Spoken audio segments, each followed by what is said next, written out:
Minister, this presentation aims to discuss and address the gender inequalities during the COVID-19 pandemic in 15 minutes. I will be discussing gender inequality in three areas: mental well-being, economy, and unemployment. First, I would say this pandemic makes some unequal phenomena more obvious and severe.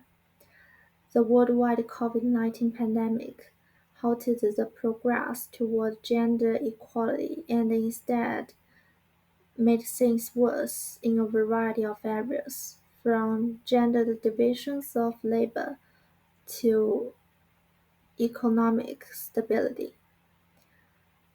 Additionally, the economy and unemployment issues and the concerns about the pandemic have a disproportionate negative impact on mental well-being.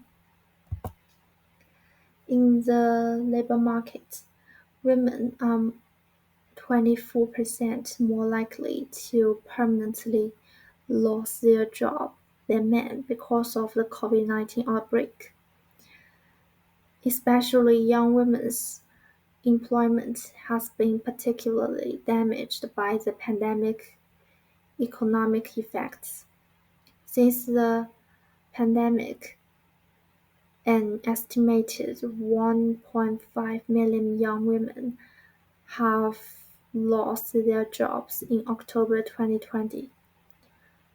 From economic aspect, an analysis forecasts that women's income will decrease by 26%, as low as £309, compared to men's income falling by 18%, as low as £247. In 2020, benefit claims, more than two-thirds, as low as 69% of young women say they are doing so for the very first time. As we can see, women were more concerned about getting and spreading the virus than males were 12% and 8% higher, respectively.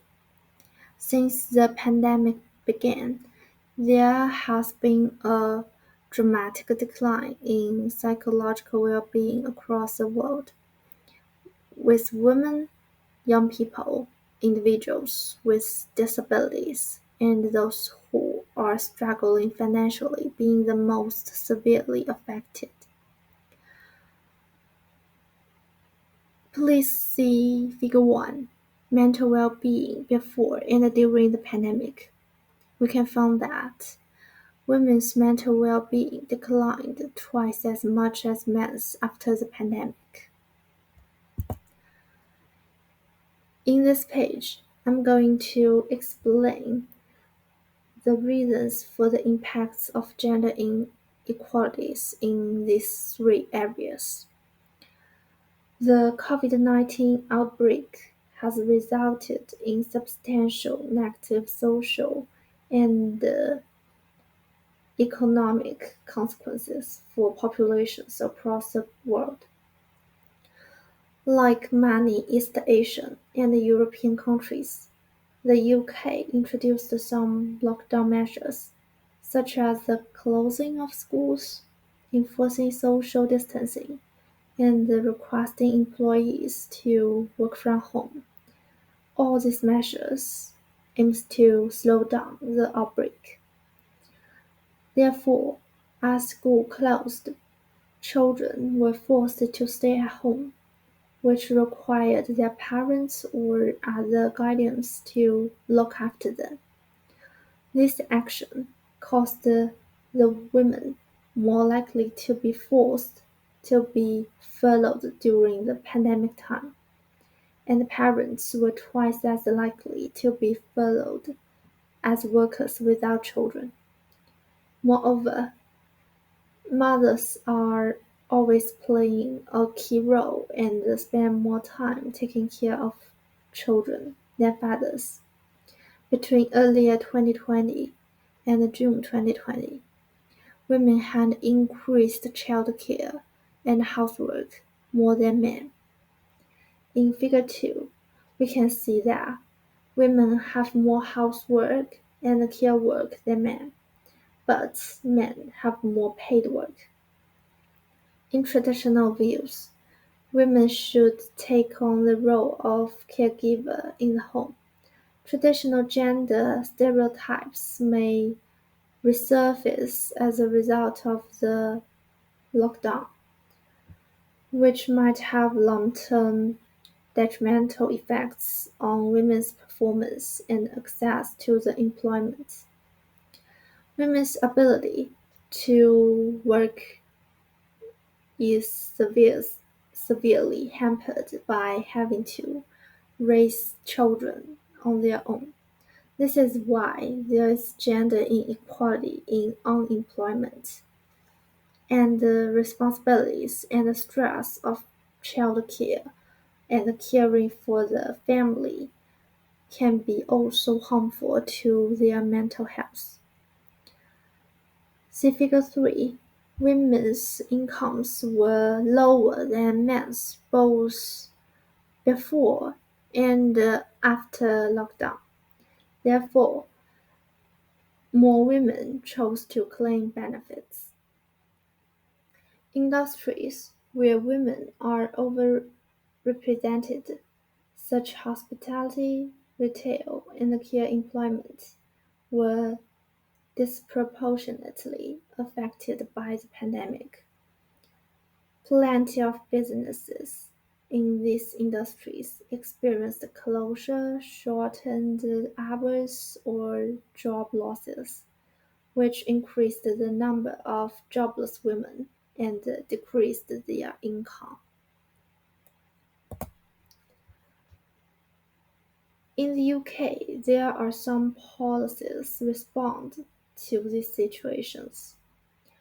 First, Coronavirus Job Retention Scheme, known as the furlough scheme, in a massive effort to simultaneously protect incomes, preserve jobs, and support firms.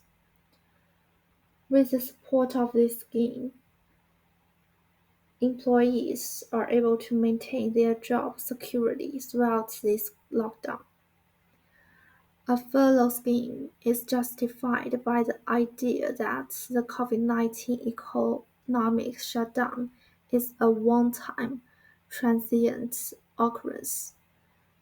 Economic activity has been suspended, but when it is finished, there is a hope that the economy will rebound and these furloughed employees will be able to return to the productive business.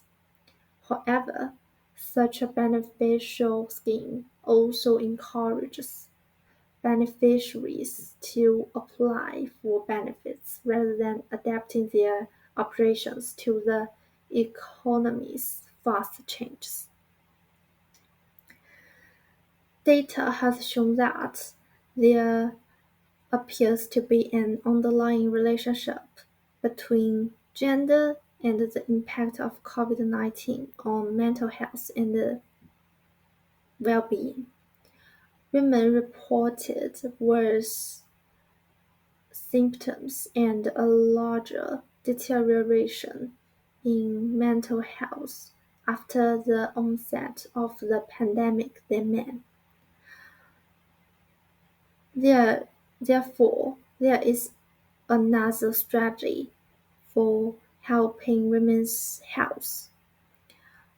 This document, called Women's Health Strategy for England, which represents a fresh look at women's health and will set out an aggressive and ambitious strategy to improve and repair the physical and mental well-being of women across the country.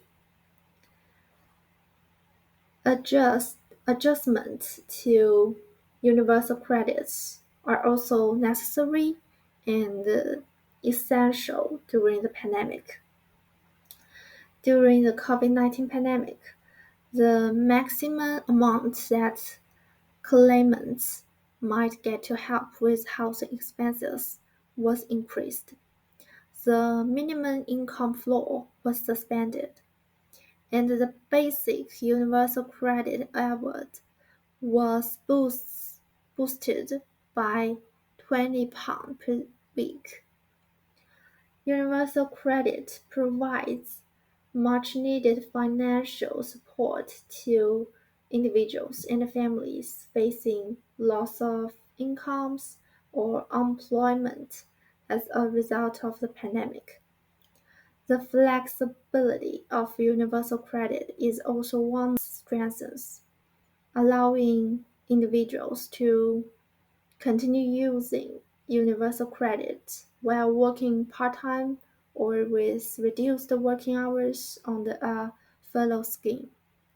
However, despite the increase in the amount of universal credit, some believe someone believe that due to the rising cost of living and the economic impact of the pandemic, universal credit is still not sufficient to cover all the basic living costs. As WHO declares on May 4th that COVID-19 is now an acknowledged and ongoing health issue and does not qualify as a public health emergency of international concern. This means that it's time for us to focus more on post-pandemic reconstructions.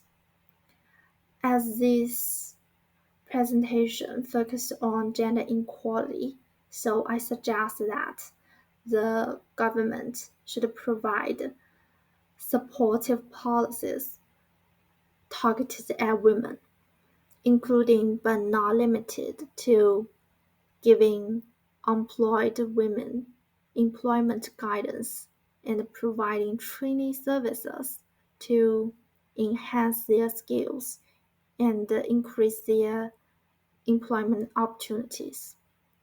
The government can also encourage women to start their own businesses and increase employment opportunities by giving them help with business training, business loans, and tax incentives to motivate entrepreneurs and reduce their risk of starting a business.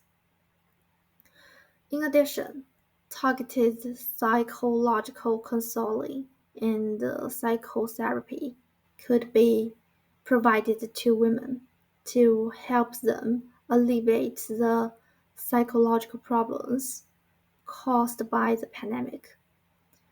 Depending on their circumstances, benefits or subsidies can be also provided to reduce their financial stress. Here's my references. Thank you for your listening.